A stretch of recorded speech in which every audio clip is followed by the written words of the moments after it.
자, 오늘 우리에게 주시는 하나님의 말씀을 함께 찾아봅니다. 구약성경 출애굽기 15장 22절부터 27절까지의 말씀을 제가 읽어드리도록 하겠습니다.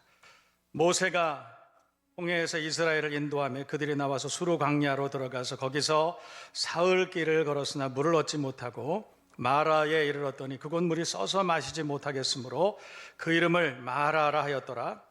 백성이 모세에게 원망하여 이르되 우리가 무엇을 마실까 하매 모세가 여호와께 부르짖었더니 여호와께서 그에게 한 나무를 가리키시니 그가 물에 던지니 물이 달게 되었더라.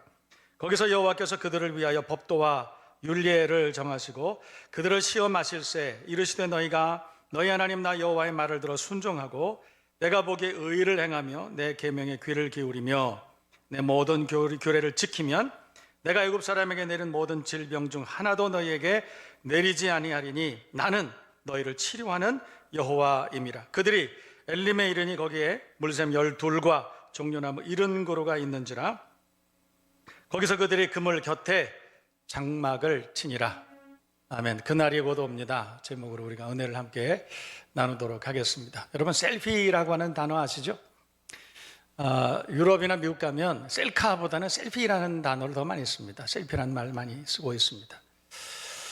2013년도에 옥스퍼드 출판사가 옥스퍼드 사전에 정식으로 등재한 그 해의 단어가 바로 셀피였었습니다. 스마트폰의 보급으로 인해서 일상화된 그런 단어죠.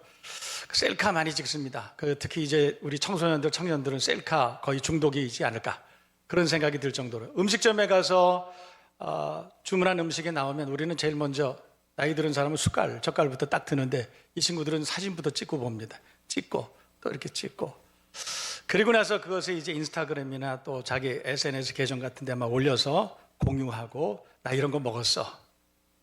그 자리가 멋진 자리, 또 기념할 만한 또 좋은 음식, 그러면 좋은 사람과 함께하고 그러면 반드시 셀카를 찍습니다. 우리나라에 명소 많이 생겼죠. 프랑스에 가도 그런 다리 있습니다. 이거 자물쇠 많이 걸어놓고 연인들이 가서 그런 다리 여러분 가보셨죠? 우리나라에도 있더군요. 작년 가을쯤에 여수 밤바다 보고 싶어서 한번 간 적이 있는데 거기 무슨 전망대 하나 있었고, 거기 가니까 난간에다가 뭐 하여튼 자물쇠가 수천 개가 걸려 있는데 뭐 영희 철수, 뭐 가운데 하트 이래가지고, 그리고 그 앞에서 사진 찍는 사람들이 굉장히 많이 있었습니다. 왜 그렇게 사진 찍을까요? 그 순간이 아쉽기 때문이겠죠. 어떤 사람은 번지 점프를 하면서도 셀카를 찍는, 목숨을 걸고 그런 분도 제가 본 적이 있습니다. 아쉬운 순간이기 때문에 그랬겠죠. 우리도 살다 보면 정말 이 순간이 너무 아깝고 너무 절정이고 너무 환상적이고 기뻐서 오랫동안 남기고 싶어서, 그래서 이 사진을 찍어두는 그런 분도 많이 계시고 그런 일도 많이 있습니다. 짜릿한 그런 시간들이죠. 그런데 우리가 왜 그런 사진을 찍을까요? 왜 그 순간마다 우리는 사진 찍는 일에 열광할까요? 왜냐하면 그 순간이 그렇게 오래 가지 않을 거라는 사실을 알고 있기 때문에 그렇습니다. 그 짜릿한 순간, 그 행복한 순간이 오래 갈 것이다 라고 하는 예측, 그리고 그런 경험이 있다면 굳이 우리가 그렇게 사진 찍어서 기념하고 기록하고 간직하고 그럴 필요가 있을까요? 그런데 그 순간이 분명히 금방 지나갈 것이다 알고 있기 때문이죠.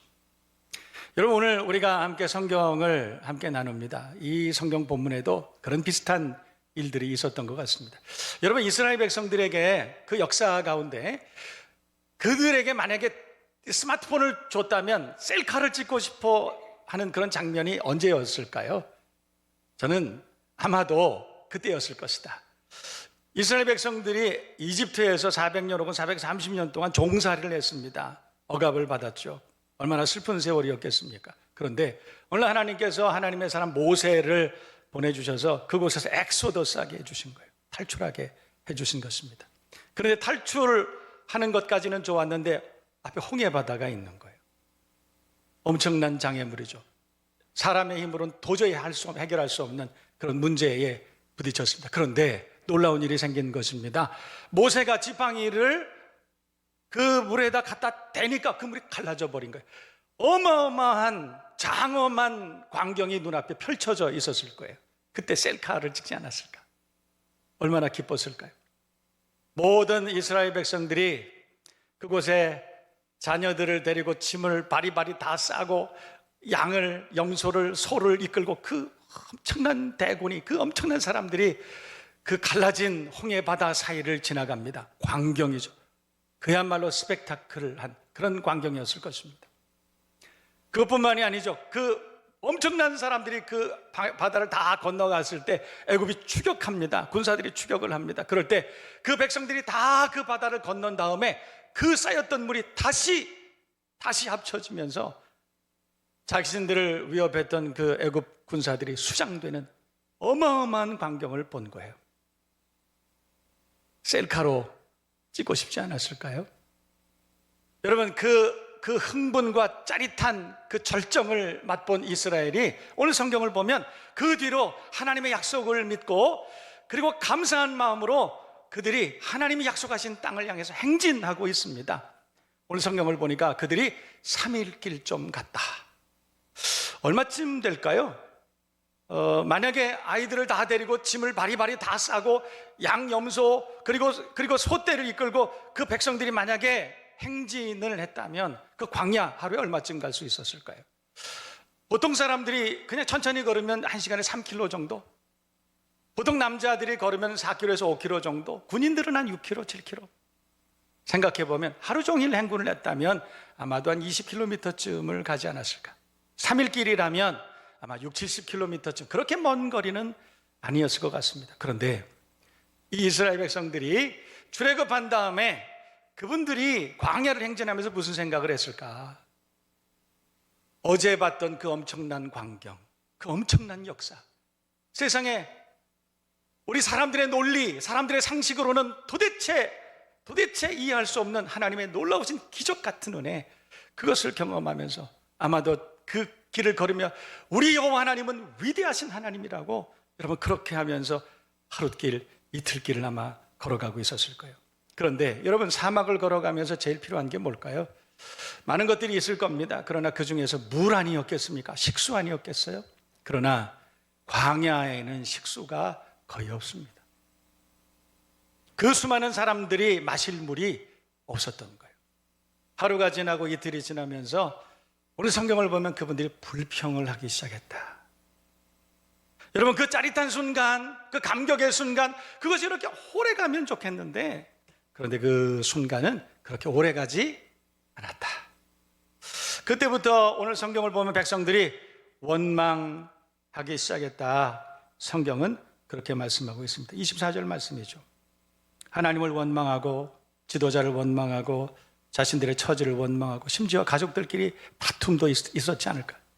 당신이 가자고 해서 따라 나왔잖아. 당신이 가자고 해서. 근데 이게 뭐야? 홍해를 가르고 구원은 받았지만 그러나 물이 없어서 갈증으로 타는 목마름으로 여기서 다 죽게 생겼다. 그렇게 불평하면서 아마도 그들은 우울한 날들을 아마 보내지 않았을까. 그런데 오늘 성경 말씀을 보면 24절 말씀은 그렇습니다. 원망이 시작돼서 다 원망을 하고 있는데, 그런데 성경 말씀 25절을 보면 모세는 하나님께 기도하고 있었다. 부르짖었다. 그렇게 말하죠. 여러분, 마라라고 하는 곳에 3일 만에 도착합니다. 왜 이 사람들이 원망을 하고 모세가 기도하는 일이 생겼는가 하면 마라라는 곳에 3일 만에 도착을 했는데 거기서 우물을 발견하는 거예요. 그러니까 얼마나 좋았겠어요. 이제 문제 해결됐다. 그래서 갈증에 시달리던 어떤 사람들은 부지런히 뛰어가서 아마도 손으로 움켜서 그 물을 먼저 마시지 않았을까 그랬는데, 앞에 부지런히 뛰어가서 물을 마신 사람들이 갑자기 몸을 뒤틀면서 토하기 시작합니다. 어떤 사람은 열이 펄펄 나기 시작합니다. 알고 보니까 그 물은 마시지 못하는 물, 마라. 성경은 그곳은 쓴 물이 있는 곳, 고통의 샘이었던 것입니다. 아윤무사라고 하는 그런 곳이죠. 이집트에서 이스라엘로 여행하시는 분들은 아마도 들르게 될 모세 우물이라고 하는 그런 곳입니다. 그러니까 바다에서 얼마 떨어지지 않았기 때문에 그 지하에서 나오는 물이 아마도 쓰고 짠 물이 아니었을까. 백성들이 그 물을 마시면서 원망하기 시작합니다. 우리를 죽이려고 여기까지 데리고 나왔느냐. 사람들 가운데서 불평이 터져 나오고 원망이 터져 나오고 그렇습니다. 여러분, 3일 전까지만 해도 하나님이 보여주신 놀라운 기적을 경험했는데 불과 며칠 되지 않아서 그때 하나님 앞에 모세가 기도하죠. 여러분, 저는 그렇게 생각합니다. 성경적인 지도자들은 이런 모습이 돼야 되지 않을까. 성경적인 지도자, 그러니까 믿음의 가장, 믿음의 부모들 이래야 되지 않을까. 어려운 일을 당했을 때, 우리가 마라를 만났을 때 적어도 믿음의 지도자들은, 믿음의 부모라면 먼저 기도해야 되지 않을까. 여기에서 우리가 첫 번째 우리가 교훈을 얻습니다. 여러분, 우리도 인생을 살아가는 동안에 좋은 일만 있는 것은 아니잖아요. 마라를 만날 때 있습니다. 어떨 때 우리는 주일에 하나님의 성전에 나와서 찬송하고 감격하고 하나님의 말씀, 구원의 말씀, 위로의 말씀을 듣고 아멘, 그 하나님을 만나서 너무 감격하고 너무 짜릿한 기쁨을 우리가 가질 때가 있습니다. 그래서 예배가 끝나고 우리는 삶의 터전으로 돌아갑니다. 그리고 월요일, 화요일, 수요일도 되기 전에 우리는 마라를, 인생의 마라를 만날 때가 있어요. 불과 이틀, 불과 3일 전에 우리는 하나님의 말씀을 통해서 구원의 확신을 가지고, 그리고 그 하나님의 놀라우신 은혜를 경험하고 감사가 넘치고 우리의 심령 가운데 찬양이 넘치고 우리 출애굽기 15장처럼 하나님 앞에 찬송하는 그런 경험을 했었는데 불과 며칠이 되지 않아서 우리는 우리의 삶의 장애물을 만나고, 그리고 우리가 절대로 해결할 수 없는 그런 엄청난 일을 우리는 경험할 때가 있다는 거예요. 마실 물이 없다는 것이죠. 여러분, 이때 모세가 기도했어요. 왜 기도했을까요? 여러분, 왜 기도했을까요? 너무 뻔한 얘기 아닙니까? 여러분, 인생이 어떻게 마실 물을 해결합니까? 인생이 어떻게 전쟁의 문제를 해결합니까? 어떻게 배고픔의 문제, 질병의 문제를 해결합니까? 인생이 어떻게 인생의 문제를 해결합니까? 할 수 없어요. 기도밖에 할 수 있는 게 없어요. 여러분, 우리가 아무것도 할 수 없을 때 아무것도 할 수 없다고 좌절하지 마세요. 오늘 이 성경을 통해서 우리가 얻는 교훈이 있습니다. 아무것도 할 수 없을 때 기도할 수 있잖아요. 사방이 다 막혀 있어도 하늘은 열려 있지 않습니까? 위로 하나님 앞에 기도할 수 있잖아요. 오늘 성경 그것을 우리에게 교훈으로 말씀하고 있는 것이에요. 그럴 때 모세가 주님 앞에, 오늘 성경 25절 말씀을 보니까 부르짖어 기도했습니다. 그러니까 우리가 인생의 마라를 만나면 첫 번째, 그 마라의 의미가 무엇인지, 이 마라를 통해서 하나님께서 계획하신 일은 뭔지, 하나님의 뜻이 뭔지, 내게 마라를 허락하신 하나님의 뜻이 뭔지를 우리가 먼저 물어봐야 됩니다. 기도죠. 여러분, 우리가 원망하고 불평하고 좌절하고 실망에 빠지고 우울해하고 두려움에 사로잡혀 있는 것은 전혀 도움이 되지 않습니다. 그래서 저는 우리 성도들에게 그렇게 권면합니다. 원망할 시간이 있으면, 불평할 시간이 있으면 기도하라. 하나님의 성전에 나와서 거룩한 손을 들고 다윗의 자손 예수여 나를 불쌍히 여겨 주옵소서. 우리 그렇게 기도해야 되잖아요. 우리 하나님께서는 보고 계시고 듣고 계시고 그 우고를 다 알고 계신 하나님이라고 출애굽기 3장을 통해서 우리에게 분명히 말씀해 주시지 않았습니까? 우리가 주님 앞에 나와서 다윗의 자손 예수여 나를 불쌍히 여기소서, 주여, 우리가 주님 앞에 주여 부르짖기만 해도 알고 계시고 듣고 계신 하나님, 우리의 고난이 얼마나 우리에게 치명적이고 얼마나 우리가 고통스러운지를 다 알고 계신, 그 마라의 고통이 얼마나 힘든가를 다 알고 계신 하나님께서 들어주시지 않겠습니까? 첫 번째, 이 사건을 통해서 얻을 수 있는 교훈은 그것입니다. 기도하라. 기도하면 들어주십니다. 기도하면 응답해 주시고 기도하면 해결해 주실 줄로 믿습니다. 우리가 하나님을 의지하고 믿고 기도했더니 너무 쉽게 그 문제가 해결됐다, 그렇게 간증하는 분 진짜 많아요. 다시 말해서 응답은 바로 옆에 있다는 것, 곁에 있다는 것입니다. 10여 년 전에 제가 중국 저 위에 하얼빈 쪽에 우리 최성호 목사님 계신 그곳에 갔다가 정말 똑똑한, 정말 신실한 한 여학생을 만났어요. 한글을 배운 지 얼마 되지도 않았는데 한국말 너무너무 잘하는 거예요. 그런데 우리 최성호 목사님이 너무 잘 가르쳐 놓으셔가지고 은혜를 너무 많이 받아서 신학을 하겠다는 거야. 그래가지고 한국에 와서 신학을 하겠다. 그런데 한국에 올 수 있는 방법들을 그래서 제가 찾아봤어요. 그래서 한국에 있는 우리 통합 측의 신학대학원을 어떻게 수소문해서, 너무 똑똑한 친구였기 때문에 금방 그 신학대학원에 입학을 했습니다. 공부를 합니다. 우리 교회에서는 전도사로 일을 하게 됐습니다. 그런데 전도사로 그렇게 일을 하는데 그 전도사님에게 매년 1월달, 2월달만 되면 큰 고민이 있어요. 여러분, 전도사님이기 때문에 교회가 생활비도 드리고 하지만 그것으로 충분하겠습니까? 그것으로 학비가 충당되겠습니까? 여러분, 대학원의 학비가 얼마나 비싼지 몰라요. 그러니까 신학기가 되면은 늘 고민해요. 여러분, 고민하고 있습니다. 그런데 그 전도사님은 예수 믿은 지 그렇게 오래되지 않았지만 신실한 사람, 어려움을 만났을 때 하나님 앞에 먼저 기도하는 것을 배운 사람이에요. 할 수 있는 것이 아무것도 없을 때 뭐 했겠어요? 그 여전도사님이 이국 땅에 혈혈단신 혼자 나와서 그 장벽에 부딪혔을 때, 장애물을 만났을 때 그 여전도사님이 할 수 있는 일이 뭐였겠어요? 기도밖에 더 했었겠습니까? 선지동산에 가서 주님 앞에 뜨겁게 기도하고 금요일날 하나님 앞에 나와서 기도하는 걸 보면 눈물을 흘리면서 그렇게 뜨겁게 기도해요. 하나님이 들으셨겠죠. 며칠 되지 않았습니다. 신학대학원의 선교학과에서 강의하신 어떤 교수님이 저한테 전화를 하셨더라고요. 제가 잘 아는 교수님이셨는데 이 교수님 전화하셔가지고, 목사님, 그 교회에 아무개 전도사님 계시죠? 네, 저와 함께 동역하고 있습니다. 목사님, 제가 작년에는 그 전도사님에게 장학금을 조금씩 이렇게 드렸는데 얼마 되지 못하는 그런 장학금을 드렸다는 거예요. 그런데 며칠 전서부터 자꾸만 그 전도사님이 생각나더래요. 여러분, 그 신학대학교에 얼마나 많은 외국인 학생들이 있었겠어요? 그런데 며칠 전서부터 자꾸 그 전도사님 생각이 나더라는 거예요. 그래서 제가 전화 드렸습니다. 그러면서 하시는 얘기가, 목사님 교회에서도 그 전도사님을 잘 돕겠지만 올해는요 1학기는 전액 장학금 드리겠습니다. 그리고 2학기에는 절반 정도를 드릴게요. 이 얘기를 하는 거예요. 얼마나 감사하고 기뻤는지. 그 전도사님이 기도했겠죠. 여러분, 마라의 응답은 바로 곁에 있었습니다. 기도였습니다. 우리가 하나님 앞에 기도할 때 하나님께서는 외면하지 않으시고 우리의 기도를 기억해 주시고 그 기도가 하나도 땅에 떨어지지 않고 하나님 앞에 상달되는 아름다운 향연 신앙 고백되게 하시고 들으시고 응답해 주시는 줄로 믿습니다. 어려우면 주님 앞에 나와야 돼요. 어려우면 부르짖어 기도해야 돼요. 너는 내게 부르짖으라 명령이죠. 그러면 내가 응답하겠다고 말씀하셨어요. 우리도 인생을 살아가다 마라를 만날 때 있습니다. 그럴 때 숨지 말고 도망가지 말고 피하지 말고 포기하지 말고 오히려 하나님 앞에 나와서 더 뜨겁게 기도할 수 있는 믿음의 사람들 다 되시기를 주님의 이름으로 축복합니다. 두 번째 교훈이 있습니다. 오늘 성경 말씀 25절 하반절 보세요.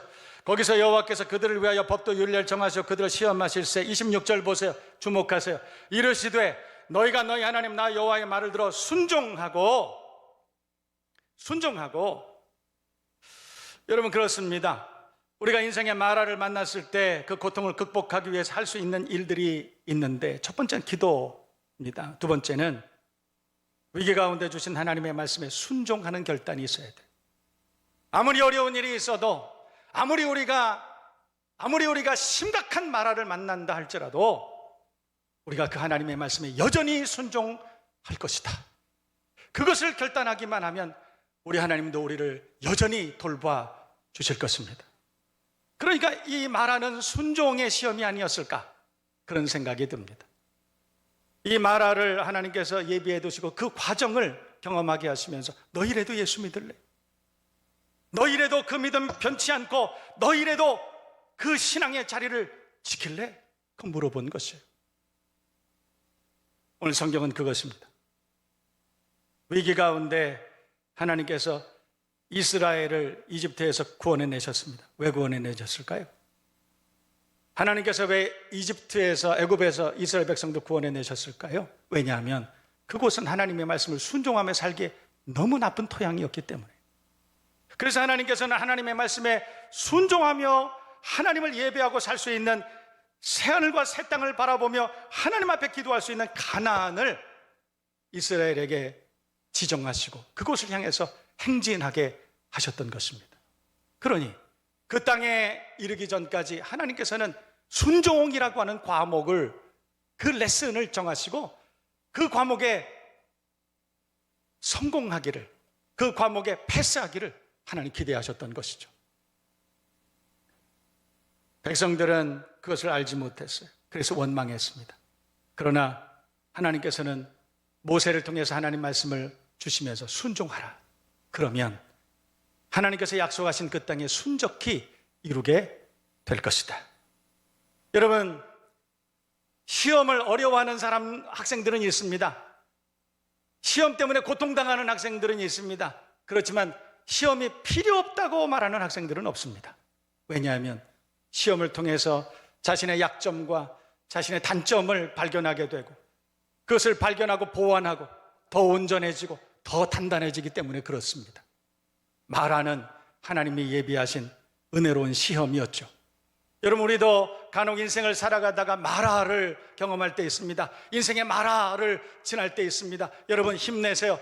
이 마라라고 하는 과목을 성공, 이 마라라고 하는 과목에서 합격 받음으로 그 순종의 마라를 우리가 합격 받음으로 이후에 남은 평생을 주님과 동행하고 승리롭게 행진할 수 있는 믿음의 사람들 다 되어야 할 줄로 믿습니다. 그 말씀을 잘 기억하시기를 바랍니다. 마지막으로 교훈이 있습니다. 여러분, 우리가 기도해도 또 하나님의 말씀을 순종해도 이 문제가 해결되지 않더라, 이렇게 말씀하시는 분이 있어요. 목사님, 제가 목사님 전하시는 그 말씀을 듣고 그래서 그 어려운 마라를 만났을 때 하나님 앞에 기도했습니다. 그리고 그 말씀을 붙들고 순종했습니다. 그럼에도 불구하고 여전히 이 문제가 풀리지 않아요. 포기하고 싶어요. 여기에서 그만두고 싶어요. 그렇게 말씀하시는 분이 있어요. 그러나 여러분, 힘내세요. 행진해야 됩니다. 오늘 이 성경을 통해서 하나님께서 우리에게 말씀하시는 것은 아무리 어려운 일을 만난다 할지라도, 그것이 아무리 기도해도 풀어지지 않는다 할지라도 그 행진은 멈추지 말고 그 믿음의 행진을 계속해야 된다고 우리에게 말씀하고 있습니다. 여러분, 왠지 아세요? 여러분, 이 말씀을 통해서 저는 큰 은혜를 받습니다. 오늘 27절 말씀을 보고 저는 큰 은혜를 받았습니다. 왜냐하면 그 이스라엘 백성들이 마라를 지나서 얼마 되지 않아, 그 행진을 얼마 가지 않았을 때 그들은 엘림이라고 하는 것을 만났다고 성경은 말씀하고 있습니다. 엘림이 뭘까요? 오늘 성경을 보니까 물샘이, 오아시스가 12개나 되고, 그리고 야자나무가, 그 엄청난 그 과실을 맺고 있는 그 나무가, 그늘을 제공할 수 있는 나무가 70그루나 있었다고 성경은 그렇게 말씀하고 있습니다. 여러분, 이스라엘은 마라에서 불평했습니다. 그 10km 전방에 얼마 가지 않은 반나절이면 도착할 수 있는 그곳에 하나님이 엘림을 예비하고 계셨다는 것을 알지 못했기 때문에 그랬던 것입니다. 여러분, 우리가 왜 절망합니까? 왜 우리가 마라를 만났을 때 실망하고 두려움에 사로잡힙니까? 당장 눈앞에 하나님의 응답이 보이지 않기 때문에 그렇습니다. 그러나 여러분, 실망하지 마세요. 당장 우리 눈앞에는 하나님께서 예비해 두신 엘림이 보이지 않는다 할지라도 조금만 더 가면, 조금만 더 믿음의 행진을 계속한다면 거기에는 엘림이 기다리고 있습니다. 그것이 하나님의 뜻인 것입니다. 마라의 의미가 되는 것입니다. 우리가 엘림을 마라를 만났을 때 실망하지 말고 좌절하지 말아야 될 이유가 거기에 있습니다. 조금만 더 행진을 하면, 조금만 더 믿음의 행진을 한다면 우리는 분명히 엘림을 만나게 될 것입니다. 프로테스탄트라고 하는 말 들어보셨죠? 신앙의 박해를 피해서 그분들이 떠났습니다. 그렇지만 그분들이 만난 대륙에는 그분들이 기대했던 것이 있지 않았어요.